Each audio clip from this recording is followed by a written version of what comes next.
En 509 a.C., Roma bascula en un caos total. Una violación, una traición, y en unos pocos días un rey desaparece, nace un nuevo régimen. ¿Cómo pudo una sola noche hacer caer la realeza y crear la república más célebre de la historia? En el cambio de los siglos, cuando el año 509 antes de nuestra era se alza aún como un futuro incierto, Roma no es más que una ciudad entre otras en el Lacio. Pero ya, bajo el velo del tiempo, tiembla. En la orilla izquierda del Tíber, el río hace rodar sus aguas pesadas, brillantes, que vienen a lamer una sucesión de alturas oscuras.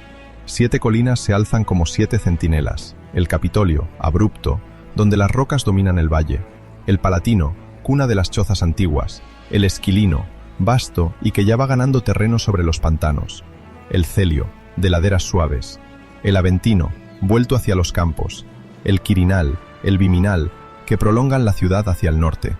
Entre estos relieves, el agua se estanca, en invierno, en los huecos. La bruma se eleva, espesa, hostil.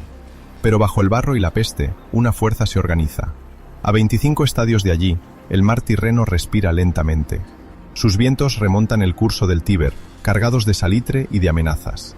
A lo lejos, en la orilla, los navíos etruscos juegan con las olas, cargados de mercancías, de metales, de símbolos de poder. Roma se mantiene a distancia de ese mar, ni marítima ni del todo terrestre. Un cerrojo apostado en medio del Lacio, en el camino que lleva de la costa hacia el interior, entre colinas, pantanos y llanuras fértiles. A su alrededor, otras llamas arden ya desde hace mucho tiempo. Alba Longa, la antigua metrópoli que, se dice, engendra a Roma por la mano de Rómulo y Remo. Túsculo, encaramada en sus alturas, vigila los valles. Aricia, a orillas del lago sagrado, protege sus bosques y sus caminos. Más lejos, ciudades etruscas centellean como poderosos islotes. Velles, erguida sobre su meseta, vigila el Tíber río arriba. Tarquinia despliega sus tumbas pintadas, suntuosas y silenciosas. Caere susurra los secretos del mar y de los mercados lejanos. Al este, en las ásperas laderas de los Apeninos, los sabinos descienden con sus rebaños, rudos y tenaces. Al sur, los volscos se mantienen en los lindes de los pantanos pontinos, guerreros prestos al saqueo, a las emboscadas. Roma no está sola, está cercada, observada. Cada ciudad, cada pueblo evalúa al otro, calcula, concluye pactos, los rompe, pone a prueba a sus dioses y sus lanzas. El Lacio es un tablero de ajedrez, y Roma no es aún más que una pieza entre otras. Pero ya, sus contornos se endurecen.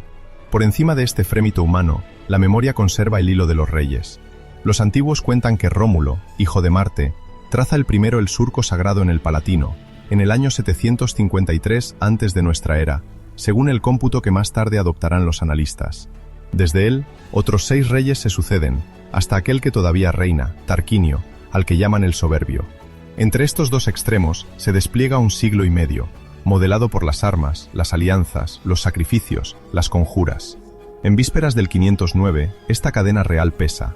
Sostiene la ciudad, la estructura, pero también comienza a asfixiarla. Porque en Roma, el rey no es un dios nacido para mandar. Es, en la memoria de las leyes, un magistrado supremo.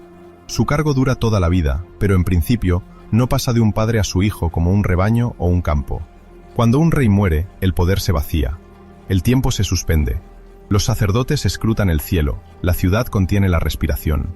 Entonces el pueblo se reúne en comicios curiados, dividido en 30 viejas curias que guardan cada una el peso de los antepasados. Es allí donde se elige al rex. La multitud aclama, vota, designa. Pero este gesto no basta. Los antiguos, los patres, esos padres de linaje que componen el Senado, deben ratificar. Sin su asentimiento, el rey no es más que una sombra. Ese rey, una vez admitido, se apodera del imperium. Manda a las legiones, levanta los ejércitos, guía las cohortes por los caminos pedregosos del Lacio. Preside las asambleas, da la palabra, la retira, somete las leyes a la voz del pueblo, o pretende hacerlo. Se sienta para impartir justicia, zanjando las querellas de campos, de deudas, de sangre, desde lo alto de un sitial hacia el que los ojos de los demandantes se alzan con temor. Y según ciertas tradiciones, es también el gran pontífice, el Pontifex Maximus, guardián de los ritos, maestro de los sacrificios, el que sabe cuándo ofrecer un toro, cuándo inmolar un cerdo, cuándo aplacar a los dioses con sangre y humo. Frente a él, el Senado se mantiene como una asamblea de viejas raíces.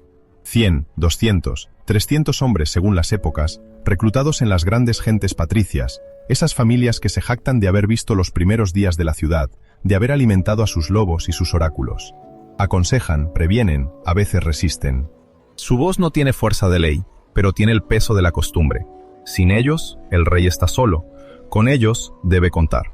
Debajo, el pueblo se reúne en comicios curiados, esas 30 curias que llevan cada una un nombre, una historia, un fuego doméstico. Dan al rey su imperium mediante una ley sagrada, la lex curiata de imperio. Deciden ciertos ritos, algunos asuntos de familia, de adopción, de testamento. Pero la masa inmensa de los ciudadanos, aquellos a quienes se llama la plebs, sigue mantenida a distancia, porque la ciudad se divide. Los patricios, patrici, tienen las llaves de los templos, acaparan los grandes cargos, controlan los puentes entre los hombres y los dioses, ocupan los escaños del Senado, dominan la guerra, la justicia, el calendario sagrado. Frente a ellos, la plebe no es un rebaño de extranjeros. Son ciudadanos, pero ciudadanos sin participación plena. Poseen tierras o sobreviven sin poseerlas, sirven en las filas, derraman su sangre en los campos de batalla, pero sus derechos son inciertos, sus voces débiles, su acceso a los honores bloqueado.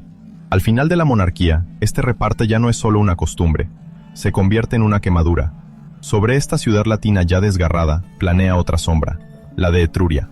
En el siglo VI, Roma mira hacia el norte, y allí descubre no a unos salvajes, sino a una civilización más rica, más antigua, más segura de sí. Las tumbas etruscas están talladas en la roca, pintadas de colores vivos, cubiertas de banquetes, de carros, de juegos. Sus artesanos forjan fíbulas de oro, graban letras sobre el bronce, esculpen tronos y cetros. Y allí vienen símbolos que Roma adopta como quien se reviste un manto imperial demasiado grande para ella. Los haces de lictores, haces de varas atadas alrededor de un hacha, que preceden al magistrado y hablan en silencio de castigo y de poder.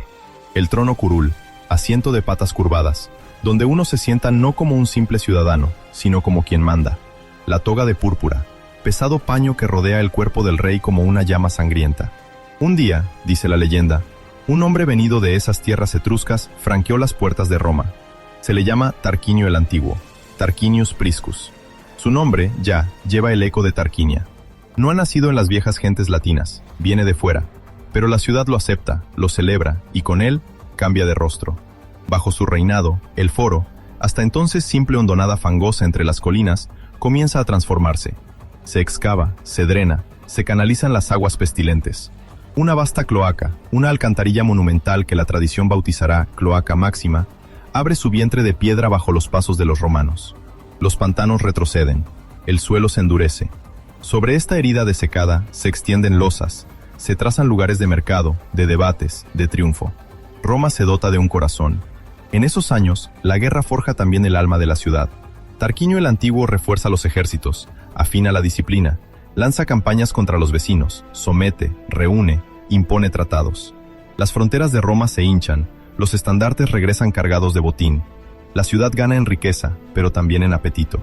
Las miradas se vuelven hacia las colinas vecinas, hacia las rutas que unen el Lacio con Etruria, hacia las llanuras donde pasen los rebaños de los otros. Después de él, otro rey, todavía marcado con el sello de Etruria, pero arraigado en el suelo romano, sube al trono, Servio Tulio. Su origen se pierde en la bruma de los relatos. Algunos dicen que nació esclavo, otros que fue hijo de una llama divina. Poco importa. Lo que cuenta es el nuevo orden que impone. No se contenta con gobernar la ciudad tal como la encuentra. La mide, la clasifica, la divide. Cuenta a los hombres, sus riquezas, sus armas. Establece un censo.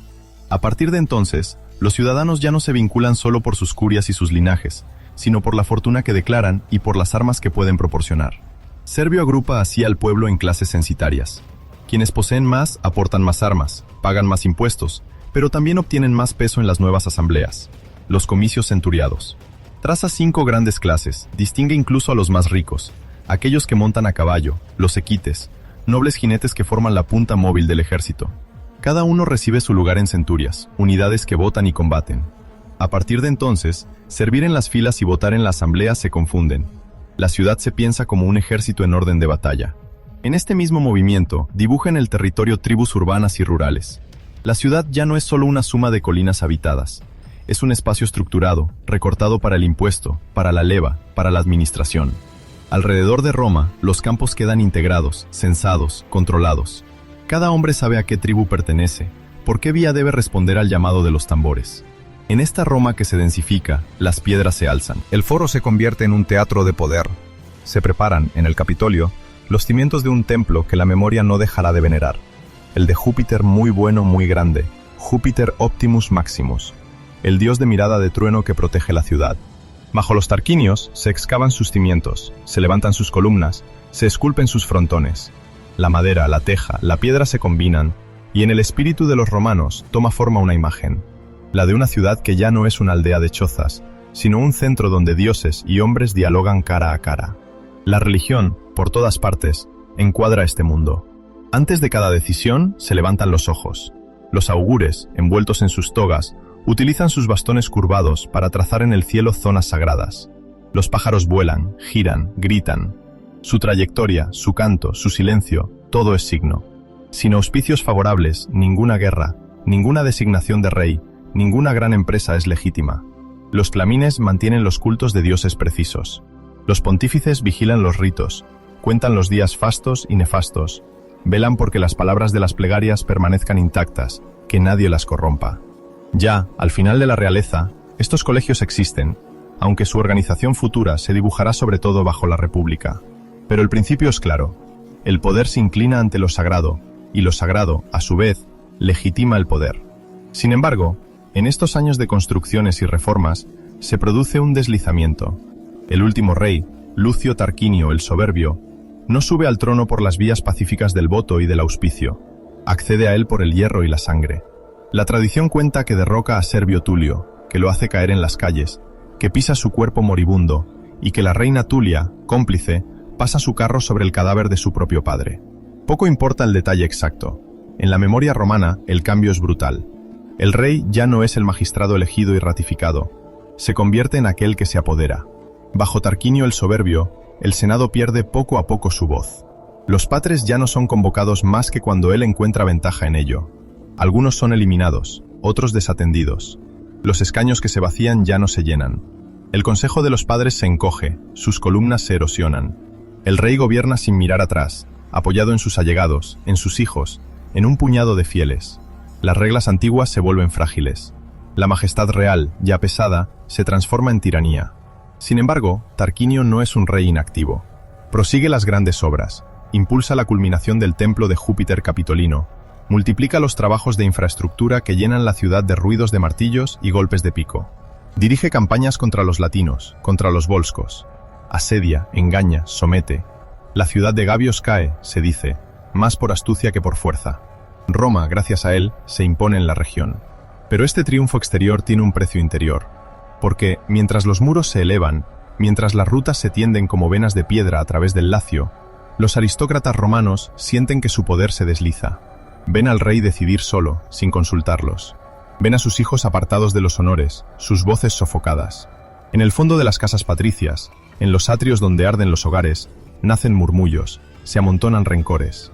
El nombre de Tarquinio, antaño signo de grandeza, empieza a suscitar miedo, desprecio, odio. Al mismo tiempo, alrededor de Roma, las relaciones de fuerza cambian. Las ciudades etruscas miran la ciudad con atención. Algunas la apoyan, otras la temen. Bellos, en particular, observa este puesto avanzado del Lacio con la mirada de un rival que podría convertirse en enemigo. Los latinos, por su parte, oscilan entre alianza y desconfianza. Se concluyen foedera, tratados, que se renovarán más tarde todavía, como ese famoso acuerdo que la tradición fijará en 493, el Foedus Cassianum. Ya, sin embargo, a finales del siglo VI, todos saben que el destino del Lacio se jugará en parte en Roma. La joven ciudad es demasiado robusta, demasiado ambiciosa para seguir siendo una simple ciudad entre otras. Las tensiones que se incuban no dejan solo huellas en los corazones. Marcan los suelos, los muros, las tumbas. La arqueología futura, al excavar estas capas antiguas, hallará rupturas. Modificaciones en el urbanismo, huellas de destrucciones, reorganizaciones de los espacios públicos y sagrados. Sin contar toda la historia en detalle, la Tierra confirmará que entonces se produce un vuelco, que el rostro de Roma cambia alrededor de este fin de siglo. Cuando, siglos más tarde, Tito Livio, Dionisio de Halicarnaso, Cicerón, Dion Casio, Plutarco y otros se inclinen sobre esos tiempos, escribirán con la distancia de generaciones enteras. Consultan los anales, esas listas áridas de magistrados y de acontecimientos. Leen los fastos consulares donde, año tras año, Los nombres de los primeros cónsules suceden a los reyes desaparecidos. Interrogan los archivos públicos, las tradiciones conservadas en las casas antiguas, en las mínimas familias, esas gentes que guardan en sus lararios no solo máscaras de cera, sino relatos, hazañas, vergüenzas. De esta mezcla nace un cuadro poderoso, pero recompuesto, donde la leyenda se mezcla con lo real. Los modernos, más tarde aún, compararán estos relatos con las piedras, los fragmentos de cerámica, las huellas de fuego. No podrán seguir cada paso de Tarquinio, ni medir cada pliegue de la conjuración, pero verán, por la convergencia de los testimonios, que hacia el 509 algo se quiebra. Una realeza se derrumba, nace otro régimen. La fecha misma, 509, sigue siendo un hito más simbólico que matemático, pero concentra la carga de un acontecimiento real, el final de un rey, la aparición de otro orden. Porque Roma, en vísperas de este giro, ya no es una aldea vacilante. Es ya una potencia en devenir, tensada por completo hacia un destino que aún ignora, pero que se prepara en las piedras del Foro, en la altura del Capitolio, en el estremecimiento del Tíber, en los rencores de los patres y en la cólera muda de la plebe.